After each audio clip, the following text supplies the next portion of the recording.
The Sahara, an ocean of sand. A sea of silence. And yet, beneath this vast emptiness lies a story of struggle, identity, and rebellion. For centuries, the Tuareg people, blue-robed nomads of the desert, have roamed these dunes. Warriors, traders, poets. Keepers of an ancient tradition.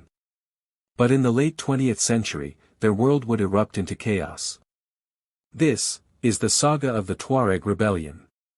To understand the rebellion, we must first understand the Tuareg themselves. Known as the Kel Tamashek, the people who speak Tamashek, they are the ancient lords of the Sahara. For centuries, they controlled the lifelines of Africa, the trans-Saharan trade routes. Salt, gold, slaves, caravans that stretched like desert serpents across the dunes. Proud and fiercely independent, the Tuareg lived by their code, Ashak, honor.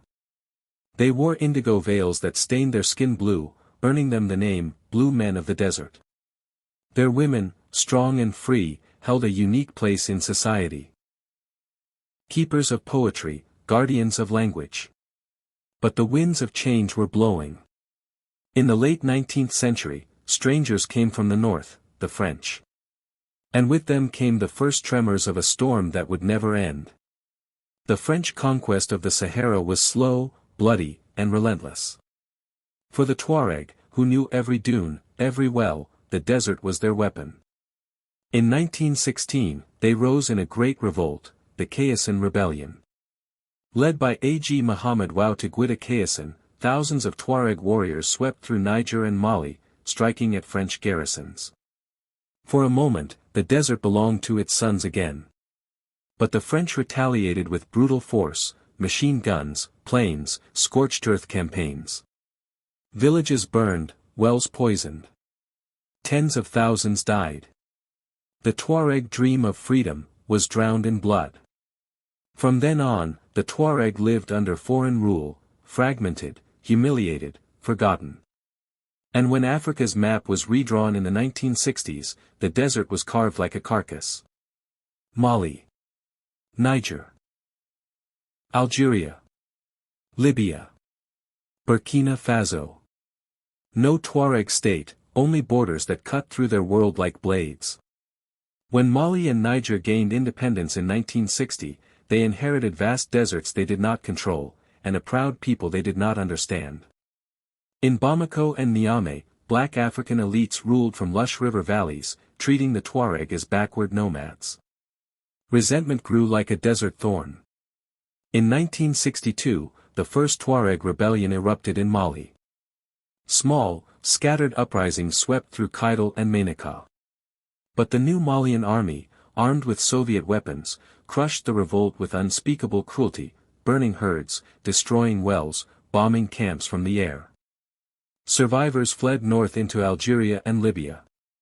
The desert drank their tears. The 1970s brought a terror more silent than guns, famine. Drought swept across the Sahara, killing herds, emptying wells. The Tuareg way of life, herding, wandering, collapsed. Proud warriors became beggars in refugee camps. A generation grew up with hunger in their bellies. And rage in their hearts. Many fled south to the cities, where they faced discrimination. Others wandered north, lured by a man who promised them a new destiny. Muammar Gaddafi. In Libya, Gaddafi welcomed the Tuareg as his desert brothers.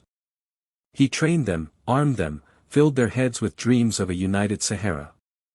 But every gift has a price, and soon, that price would be paid in blood. The year is 1960. Across Africa, flags of freedom rise above newly born nations. Colonial empires crumble, but for the Tuareg, freedom comes with shackles. In Paris and Bamako, lines are drawn on maps. The Sahara is split, its people scattered across Mali, Niger, Algeria, and Libya. The Tuareg are never consulted. Their vast homeland, carved into pieces like meat on a butcher's table. Mali's independence in 1960 was celebrated with drums and dancing in Bamako. But in Kidal, in Timbuktu, and in the deep deserts, the Tuareg felt only silence, and betrayal. Mali's first president, Modibo Keïta, dreams of socialism, of a united Malian nation. But unity is fragile when one half farms the river valleys, and the other roams the desert. Bamako imposes strict controls on the Tuareg. Nomadic traditions are dismissed as backward. Livestock taxes rise. Markets are monitored. Every movement of their camels, now under state surveillance.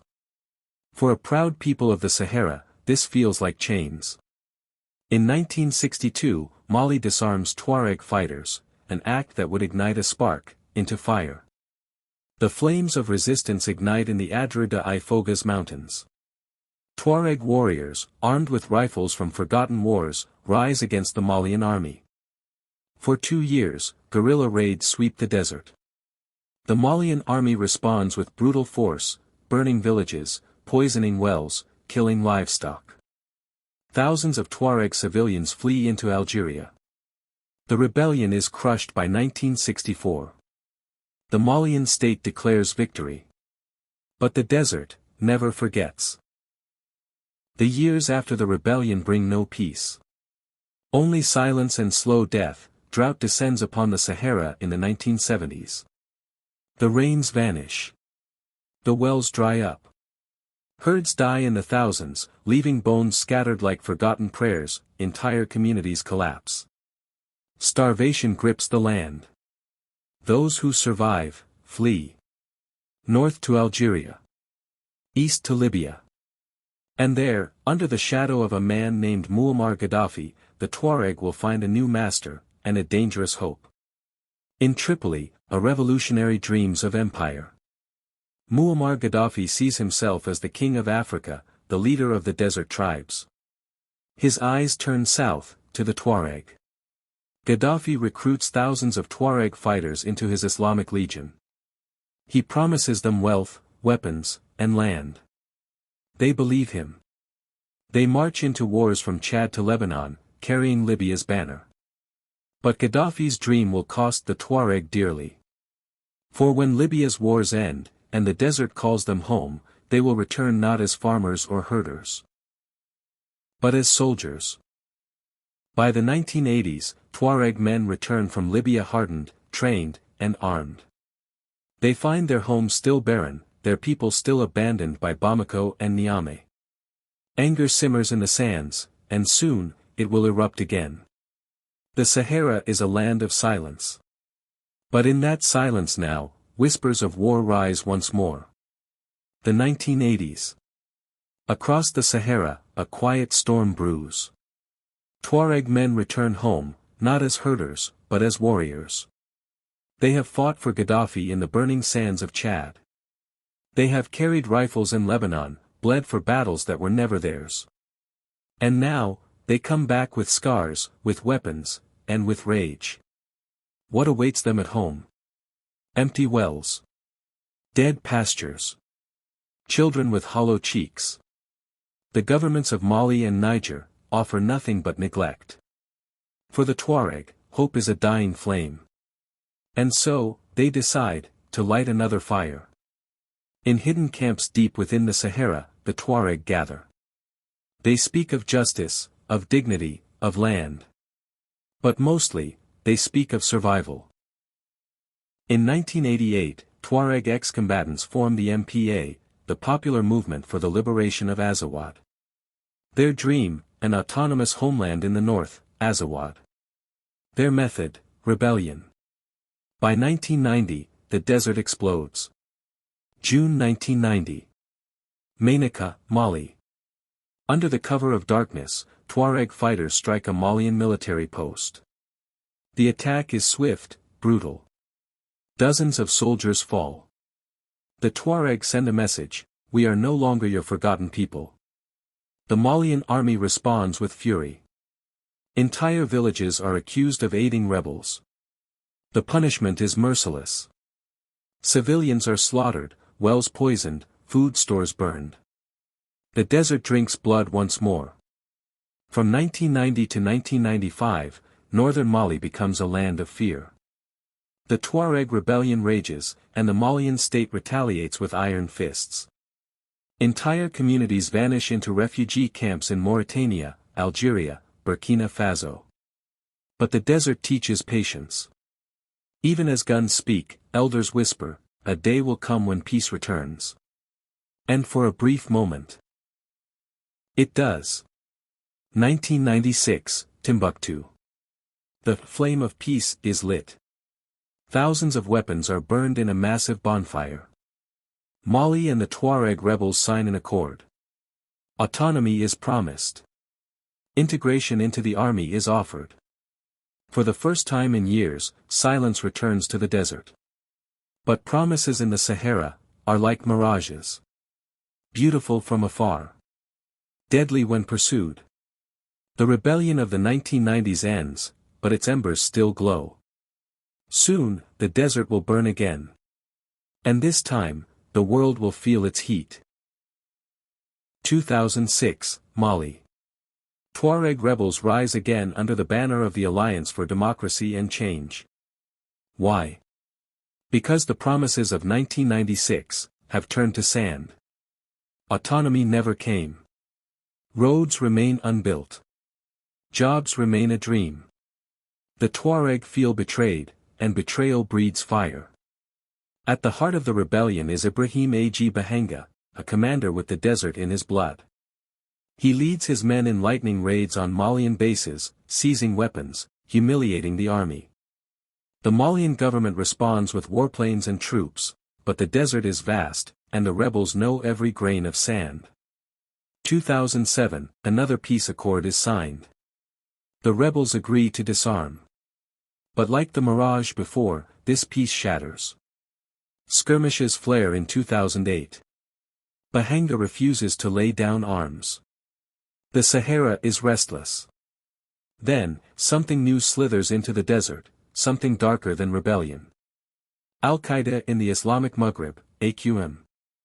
Born in the mountains of Algeria, it slithers south into the Sahara. At first, they are just smugglers, kidnappers. But soon, they become predators. They kidnap Westerners. They bomb military posts. They forge ties with some Tuareg factions, offering money, weapons, and promises. In the empty spaces of the desert, jihad and rebellion begin to intertwine. And then, the world trembles. 2011, Libya burns.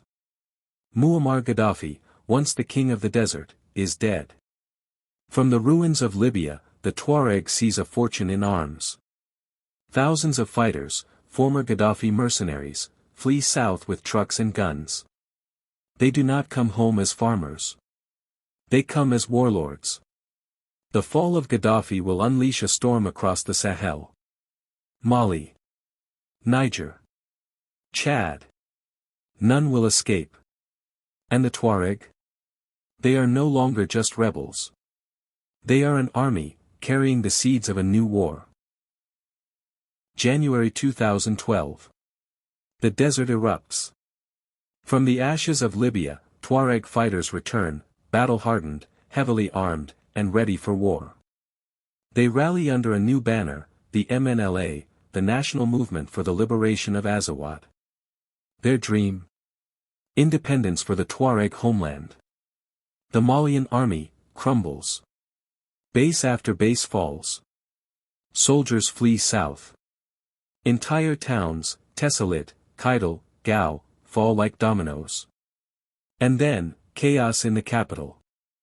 Malian soldiers, humiliated by defeat, mutiny. They overthrow the president. A coup, in the middle of a war. April 2012. The MNLA declares victory. They proclaim the birth of a new nation, Azawad. For the first time in history, the Tuareg have their own state. But their triumph will not last. Because they are not alone. The Jihadists, Ansar Dine, Al-Qaeda in the Islamic Maghreb, were allies of convenience. Now, they turn on their Tuareg partners. Azawad, the Tuareg dream, is stolen. In its place rises an emirate of terror. Under the black flag, the jihadists impose a brutal order. Timbuktu, once the jewel of African scholarship, becomes a city of fear. Whippings. Amputations. Executions. Ancient shrines shattered with hammers. The world watches, and shudders. January 2013. France intervenes. Operation Serval begins. Mirage fighters scream across the desert. Columns of jihadists, obliterated. The black banners scatter, but the fire is not out. 2014, another peace deal. Another promise. But the wounds of the desert run deep. Mali remains fractured. Niger is restless. The Tuareg still dream of Azawad, and jihadists still lurk in the shadows. The desert does not forget. And it does not forgive. The Tuareg rebellion is not over. It is only waiting.